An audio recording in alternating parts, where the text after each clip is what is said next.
যদিও এ নিয়ে বিস্তারিতভাবে কেন্দ্রীয় বাজেট পর্যালোচনা করার মতো সুযোগ হয়নি। প্রাথমিকভাবে যেটুকু নজরে এসছে যে কেন্দ্রীয় বাজেটে ত্রিপুরার জন্য কোনো প্রকল্প নেই। ত্রিপুরার উন্নয়নের এই বাজেটে কোনো এখন অবধি কোনো ফোকাস আমরা লক্ষ্য করিনি। শুধু ত্রিপুরাই নয়, সমগ্র উত্তর পূর্বাঞ্চলের মধ্যে একমাত্র আসাম ছাড়া অন্য কোনো রাজ্যকেই এই কেন্দ্রীয় বাজেটে গুরুত্ব আরোপ করা হয়।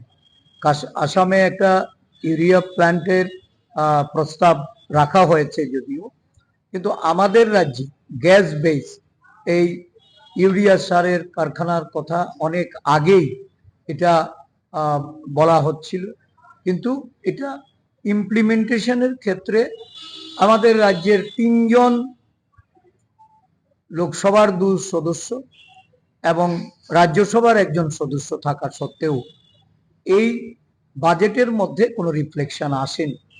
তো ত্রিপুরাকে গুরুত্ব আরোপ করার ক্ষেত্রে কেন্দ্রীয় সরকারের কোনো ভূমিকা নেই, কিন্তু নির্বাচনের আগে শুধু ডাবল ইঞ্জিনের কথা বলে জনগণকে যারা নানাভাবে যারা আশ্বস্ত করেছিল, জনগণের ভোট নেওয়ার জন্য প্রভাবিত করেছিল, আজকে এটা 7 বছর পেরিয়ে আমরা লক্ষ্য করছি যে এই কেন্দ্রীয় বাজেট ত্রিপুরাকে শুধু আশাহতই করছে না, এরা হতাশ করে চলেছে।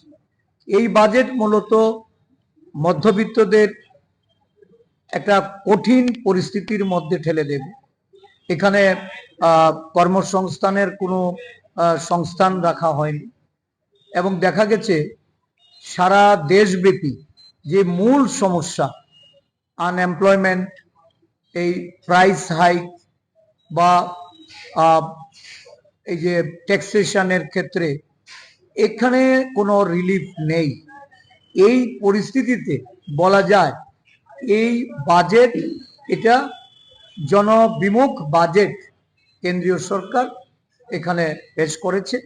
আমরা আরো বিস্তারিতভাবে এটা আমরা অনুবেক্ষণ করে তারপর আমাদের পর্যবেক্ষণটা আমরা চাই।